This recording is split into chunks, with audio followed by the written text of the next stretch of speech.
Hello student, कैसे हैं आप लोग। आशा करते हैं आप सभी अच्छे होंगे और अपने घरों में अच्छे से पढ़ाई आप लोगों की चल रही होगी।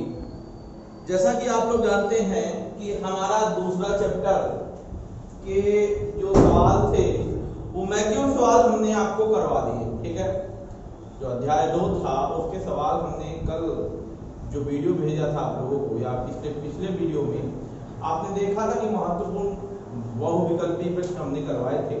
और आज के वीडियो में हम आज विद्युत धारा को करवाएंगे अध्याय 3। ठीक है ना, तो हमारा टॉपिक आज का क्या है, विद्युत धारा। ठीक है, तो सबसे पहले मैं आपको स्टार्ट करता हूं विद्युत धारा की परिभाषा से। पाठ का नाम भी विद्युत धारा है, इलेक्ट्रिक करंट है, और हमारा पहला टॉपिक भी विद्युत धारा है। जैसा कि आप लोग जानते हैं, परिचित हैं कि विद्युत धारा हमारे घरों में आती है। ठीक है, अब समझिए थोड़ा सा विद्युत धारा के बारे में कि विद्युत धारा का प्रवाह कहां से कहां होता है और कैसे होता है। ठीक है, ध्यान रखिएगा, मान लीजिए ये है हमारा ए चालक और ये है हमारा बी चालक। एक में मान लीजिए प्लस आवेश है और एक में मान लीजिए माइनस आवेश है। एक में प्लस आवेश, एक में माइनस आवेश। तो ये बताइए विभव किसका ज्यादा है। ये दोनों पृथककृत चालक हैं। ठीक है ना, ध्यान रखिएगा, ए का विभव अधिक है भाई, ए का विभव क्या है, अधिक है, और बी का विभव कम है। ठीक है ना, यदि दोनों चालकों को एक चालक तार द्वारा जोड़ देते हैं तो आवेश जो है ए से यानी अधिक विभव वाले से कम विभव वाले में जाने लगे। इसका विभव क्या है, उच्च विभव है बच्चों, और इसका विभव क्या है, निम्न विभव है। तो इसका जो आवेश होगा, अगर हम इसको किसी वायर के द्वारा जोड़ दें तो आवेश का संचारण उच्च विभव से निम्न विभव की ओर होने लगेगा, यानी ए से बी की ओर होने लगेगा, यानी प्लस से माइनस की ओर होने लगेगा। ध्यान रखिएगा, आवेश जो होगा वो ए से बी की ओर प्रवाहित रहेगा, है ना। ये कब तक चलेगा, जब तक कि दोनों का विभव क्या नहीं हो जाता, समान नहीं हो जाता। ठीक है, और इसी चालक तार में आवेश का प्रवाह, ये जो आवेश का प्रवाह होता है वही क्या कहलाता है, हमारा धारा कहलाती है। देखिए आवेश इधर गया तो ये आवेश का प्रवाह यानी विद्युत धारा। ठीक है, अब समझिए, जिस तरफ विद्युत धारा जाएगा उसी के विपरीत इलेक्ट्रॉन का प्रवाह होगा बच्चों।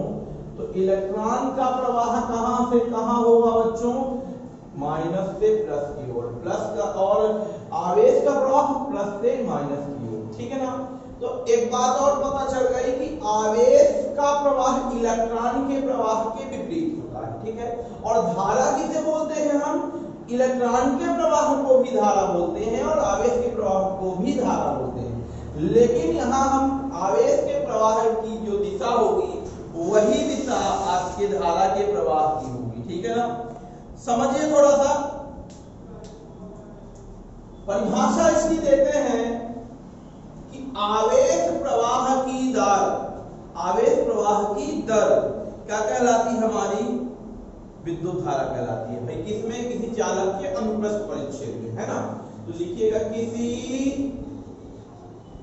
चालक के अनुप्रस्थ परिच्छेद के क्षेत्रफल से, अनुप्रस्थ परिच्छेद से, क्षेत्रफल मत लिखिए, अनुप्रस्थ परिच्छेद से आवेश प्रवाह की दर को, आवेश प्रवाह की दर को विद्युत धारा कहते हैं। देखिए समझिएगा, बहुत इंपॉर्टेंट बात है, आपको कोई क्वेश्चन पूछ लिया कि विद्युत धारा क्या है तो क्या बताएंगे, घर में जो करंट बहती है वही विद्युत धारा है? नहीं, आप बोलेंगे किसी चालक के अनुप्रस्थ परिच्छेद से या किसी चालक के परिच्छेद से आवेश प्रवाह की दर यानी प्रति एकांक समय में प्रवाहित आवेश का परिमाण कि को ही हम क्या बोलते हैं, विद्युत धारा बोलते हैं बच्चों। अगर हम इसकी सूत्र अगर इसका लिखें बच्चों तो क्या आ जाएगा, विद्युत धारा बराबर आवेश बटे समयांतराल या समय।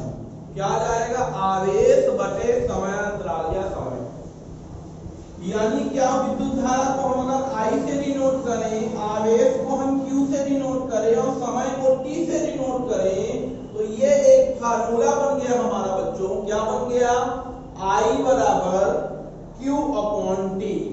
ये आपका एक फार्मूला है प्रवाहित धारा के लिए। फार्मूला कितना होता है, I बराबर Q अपॉन T, ठीक है ना। अब देखिए इसी को थोड़ा सा और समझते हैं।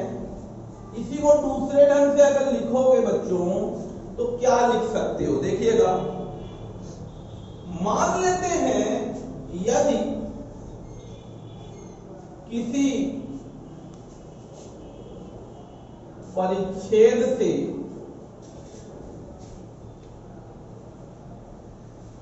T और T प्लस डेल T समयांतराल में T और T प्लस डेल T समयांतराल में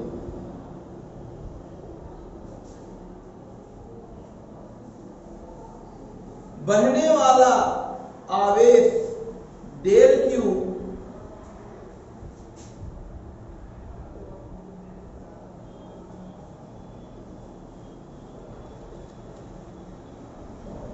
हो, कितना हो, डेल Q हो, तो उस चालक का समयांतराल तो उस चालक पर समयांतराल डेल T पर बहने वाली धारा I बराबर del Q upon del T। ये हो गई एक दूसरी परिभाषा। यदि मान लो I दिया हुआ है आपका तो I बराबर कितना आ जाएगा, del Q upon del T, ठीक है ना।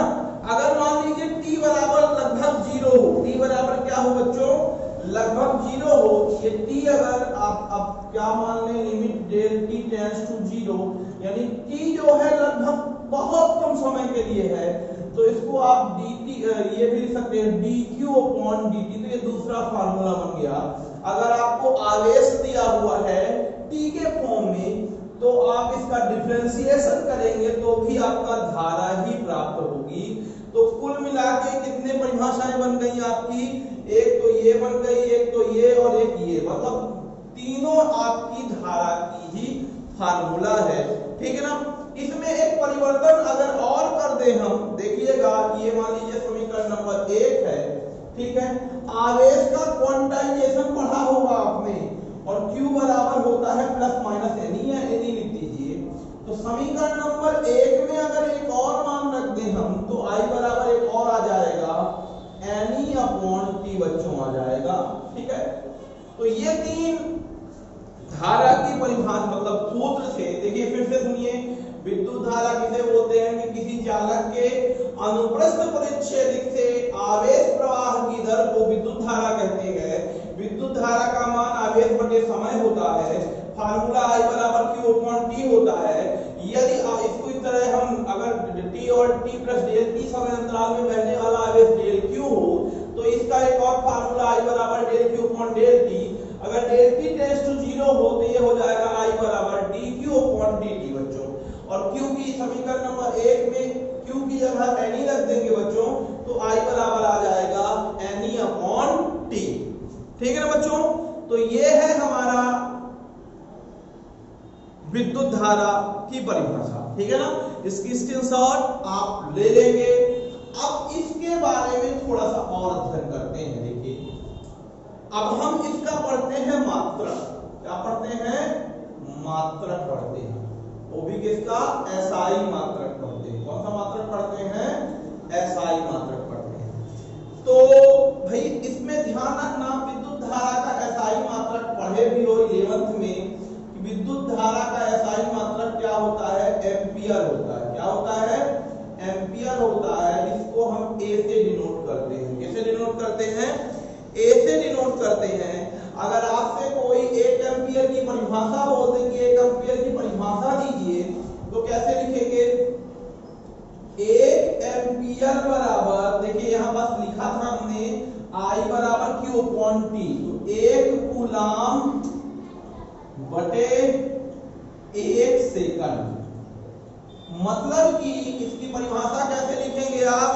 यदि किसी चालक के किसी परिच्छेद से 1 सेकंड में 1 कूलाम आवेश प्रवाहित होता हो, तो उस चालक में बहने वाली धारा का मान 1 एम्पियर होगा। ध्यान रखिएगा, यदि किसी चालक के किसी परिच्छेद से 1 सेकंड में 1 कूलाम आवेश प्रवाहित होता है, तो उस चालक में बहने वाली जो धारा का मान होगा वो 1 एम्पियर होगा। ठीक है ना। इसकी परिभाषा लिख देते हैं। 1 एम्पियर की परिभाषा देख लीजिएगा। क्या मैंने बोला कि किसी चालक के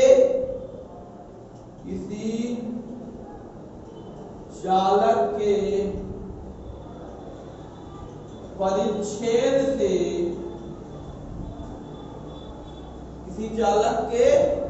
किसी परिच्छेद से 1 सेकंड में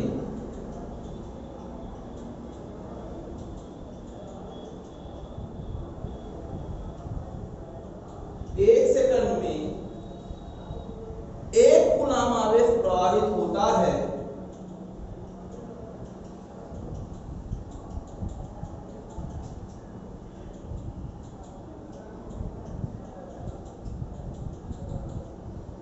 तो उसमें बहने वाली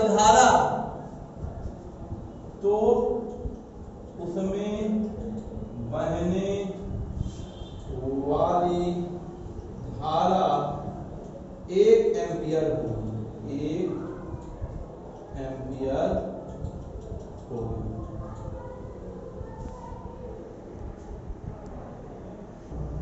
देखिए अब हम इससे संबंधित एक क्वेश्चन भी कर लेते हैं बच्चों। देख लीजिएगा, एक क्वेश्चन देखिएगा इससे संबंधित क्या है। इससे संबंधित क्वेश्चन आपका क्या हो जाएगा? क्वेश्चन में देखिएगा क्या दिया हुआ है। दिया है यदि किसी तार में या एक तार में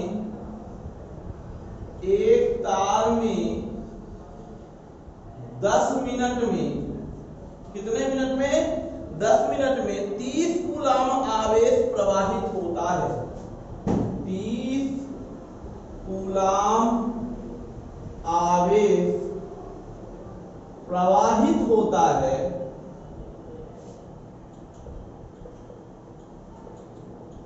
तो उस तार में बहने वाली धारा का मान कितना होगा? बहुत सरल सवाल है। देखिए दिया है एक तार है हमारा जो कि 10 मिनट में 30 कूलाम आवेश प्रवाहित कर देता है। तो ये बताइए समय कितना दिया हुआ है? 10 मिनट। मिनट को हमेशा ध्यान रखना कि मिनट में आप कोई भी टाइम को डिनोट नहीं करोगे, किसमें करोगे? सेकंड में करोगे हमेशा। 10 मिनट को सेकंड में कन्वर्ट करने के लिए किसका मल्टीप्लाई करना पड़ेगा? 60 का, यानी आ जाएगा आपका 600 सेकंड। ठीक है बच्चों। और आपको पता है आई कितना दिया हुआ है? आई नहीं दिया है हमको। क्यू कितना दिया है बच्चों? क्यू दिया है 30 कूलाम। हमको फाइंड करना है आई, और आई बराबर होता है Q अपॉन T, और Q बराबर दिया है 30 और T बराबर दिया हुआ है बच्चों 600। 0 से 0 कैंसिल हो गया, 3 से डिवाइड करेंगे, 3 1 जा 3, 3 2 जा 6। अब इसको डिवाइड कर दीजिए तो कितना आ जाएगा, पॉइंट लगाओगे तो एक 0 आ जाएगा, फिर 0 लगाओगे तो 100 आ जाएगा, और एक 5 आ जाएगा। ये किसमें आएगा बच्चों, एम्पियर में आएगा। तो इस तरह से ये सवाल हमारा विद्युत धारा से संबंधित आपको बता दिया गया है। इसका स्क्रीनशॉट आप लोग ले लेंगे। अब हम थोड़ा सा आगे आते हैं, है ना, ये है परिभाषा। अब इसकी प्रकृति के बारे में थोड़ा सा चर्चा करते हैं। विद्युत धारा की प्रकृति कैसी होती है बच्चों, विद्युत धारा की प्रकृति, भाई ये सदिश राशि है कि अदिश राशि है, ठीक है, इसके बारे में हम लोग पढ़ते हैं, ठीक है ना। एक बात ध्यान रखिए कि विद्युत धारा में परिमाण और दिशा दोनों होती है। परिमाण भी है, दिशा भी है, तो बच्चों ये क्या होगा बताइए जल्दी से। परिमाण भी है इसमें, दिशा भी है, तो क्या होगा, सदिश होगा कि अदिश होगा? बिल्कुल नहीं, जो आप सोच रहे हैं वैसा इसमें नहीं होने वाला है। क्यों? क्योंकि आप सोच रहे होंगे कि परिभाषा कहती है कि जिसमें परिमाण हो और दिशा हो वह क्या होता है, सदिश राशि होती है ना। लेकिन इसमें ऐसा नहीं है, ये सदिश राशि नहीं है, इसमें परिमाण भी है, दिशा भी है, फिर भी यह विद्युत धारा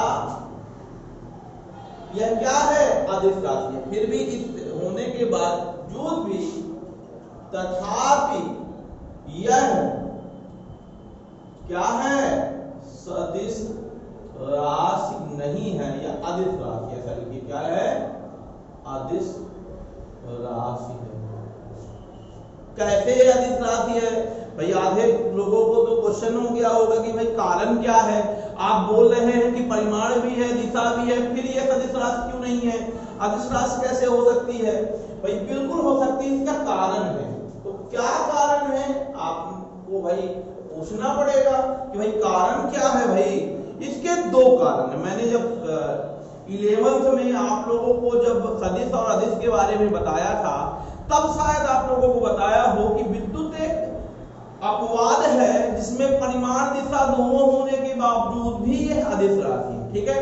क्यों? इसका कारण दो है। पहला कारण है यह साधारण बीजगणितीय नियमों द्वारा इसको जोड़ा घटाया जा सकता है, यानी विद्युत धाराओं को अदिश के योग नियम द्वारा जोड़ा जा सकता है ना। पहला कारण, इसमें सदिश बीजगणितीय नियम नहीं लागू होता है ना। तो क्या होता है, विद्युत धाराओं को साधारण बीजगणितीय नियमों द्वारा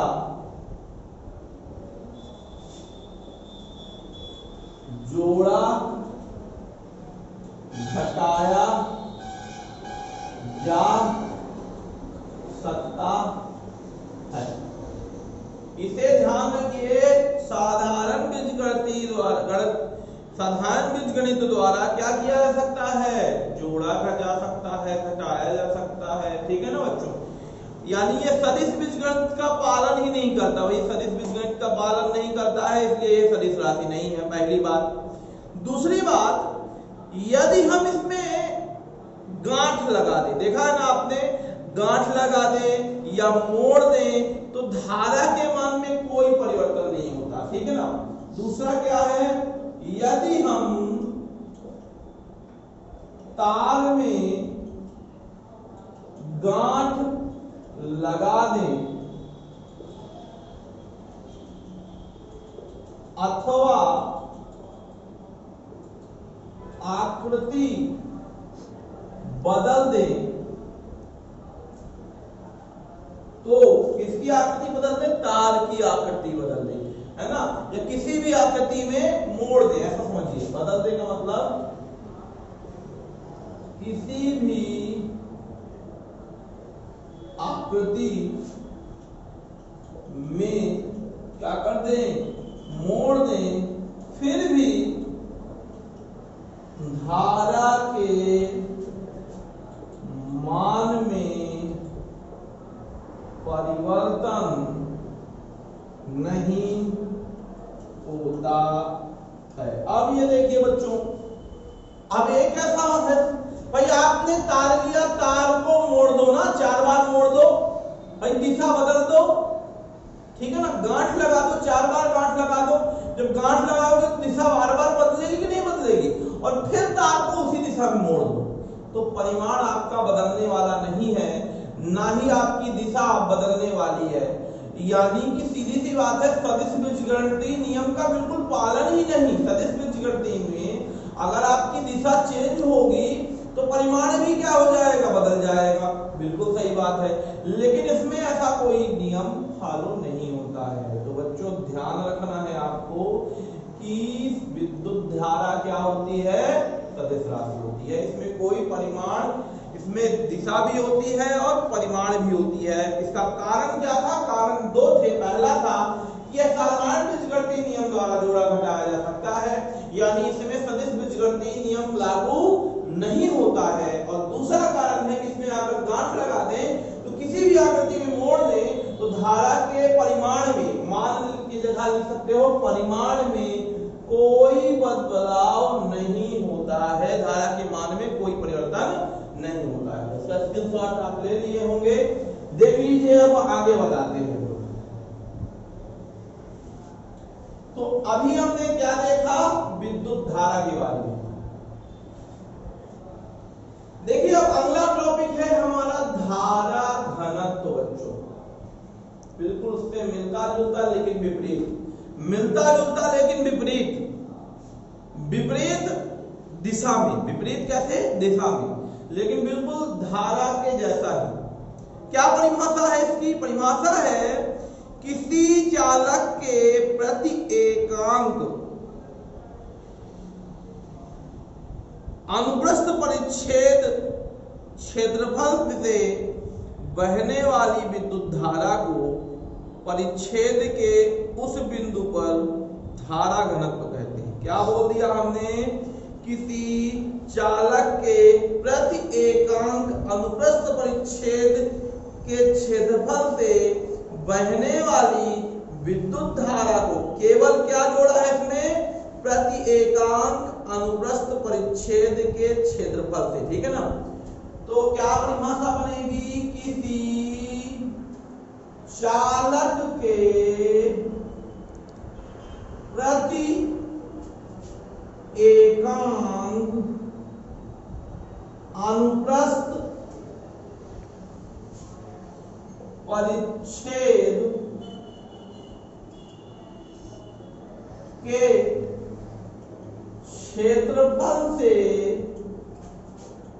बहने वाली धारा को उस चालक का उस बिंदु पर धारा घनत्व कहते हैं। ठीक है ना बच्चों, परिच्छेद के उस बिंदु का धारा घनत्व कहते हैं। देखिए सुन लीजिए, किसी चालक के प्रति एकांक अनुप्रस्थ परिच्छेद के क्षेत्रफल से बहने वाली धारा को परिच्छेद के उस बिंदु का धारा घनत्व कहते हैं। ठीक है ना बच्चों, किसी चालक के प्रति एकांक अनुप्रस्थ परिच्छेद के क्षेत्रफल से बहने वाली धारा को परिच्छेद के उस बिंदु का धारा घनत्व कहते हैं। ठीक है ना, इसकी परिभाषा क्या हो जाएगी, धारा घनत्व की सूत्र देख लीजिए। धारा घनत्व बराबर धारा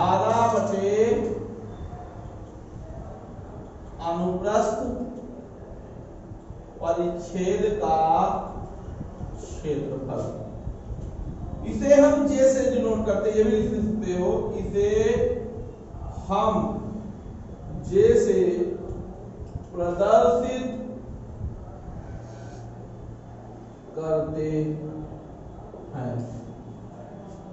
तो धारा क्या है हमारी आई, धारा घनत्व तो क्या है जे, और इसको डिनोट कैसे करते हैं ए। तो ये थी इसकी परिभाषा, सूत्र और डिनोट करने का तरीका। ठीक है ना बच्चों। अब इसी में हम क्या करें, अगर आई की वैल्यू रख दें, आई बराबर क्या होता है, आई बराबर क्यू अपॉन टी, तो रख दो बच्चों, ये आ जाएगा जे बराबर क्यू अपॉन टी और बटे में क्या है ए, तो ये भी आ गया हमारा क्या, जे बराबर क्यू अपॉन ए टी आ गया बच्चों। ये भी एक धारा घनत्व की परिभाषा है बच्चों।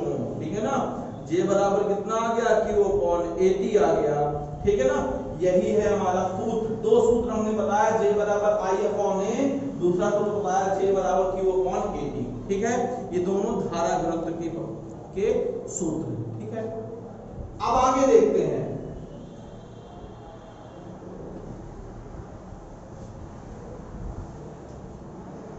अब समझिए इसको, इसके मात्रक को समझते हैं। मात्रक निकालना तो बहुत आसान है भाई, ये जे बराबर क्या होता है, आई अपॉन ए, यानी आई का मात्रक बटे ए का मात्रक। तो भाई आई का मात्रक क्या होता है, एम्पियर, ए का मात्रक मीटर स्क्वायर, तो इसका मात्रक एम्पियर प्रति मीटर स्क्वायर। इसका मात्रक क्या होता है, एम्पियर प्रति मीटर स्क्वायर होता है। ये इसका क्या था, मात्रक था बच्चों, है ना। और मात्रक इसका कितना होता है, एम्पियर प्रति मीटर स्क्वायर। इसको याद रखिएगा, पेपर में कई बार पूछा गया है। ठीक है ना, है ना।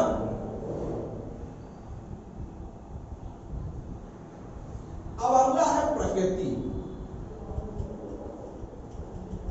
एक बात ध्यान देखिए, अब ये बताइए कि धारा का कौन सी राशि है, सदिश की आदिश।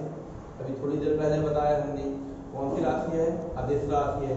तो ये बताइए, धारा जब अदिश राशि है तो धारा घनत्व, बिल्कुल नहीं, धारा घनत्व तो आपकी सदिश राशि नहीं है, ये अदिश राशि नहीं है। कौन सी राशि है, अदिश राशि नहीं है, तो सदिश राशि है। तो धारा घनत्व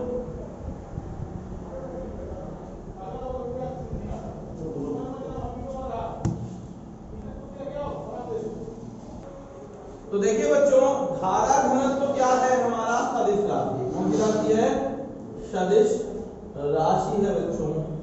और इसकी दिशा धन आवेश के चलने की दिशा के अनुदिश होती है।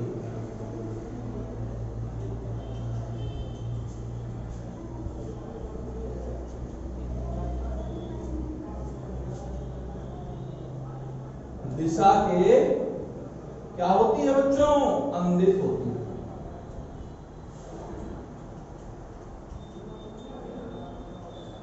ठीक है, देखिए बच्चों, क्या है कि इसकी दिशा धनावेश के चलने की दिशा के अनुदिश होती है। अब देखिए ये क्यों हो गया कि धारा हमारी क्या है, सदिश राशि, अदिश राशि और ये सदिश राशि। देखिए ये पर्टिकुलर एक बिंदु का धारा घनत्व होता है। धारा घनत्व किसका होता है, एक बिंदु का होता है। और बिंदु क्या है, छोटी राशि है, जो छोटा अमाउंट है। इस वजह से इसमें क्या होता है कि इसकी दिशा हम निकाल सकते हैं, लेकिन किसी वायर की दिशा, क्योंकि वायर हमारे मुड़ सकता है, इसलिए हम वायर को सदिश या अदिश नहीं बता सकते। ठीक है ना, इसलिए ये है हमारी सदिश राशि और धारा है हमारी अदिश राशि बच्चों। ठीक है ना। तो बच्चों ये था हमारा क्या आज का वीडियो। इसमें हमने क्या बताया आपको, धारा घनत्व के बारे में बताया। ठीक है बच्चों, गुड डे।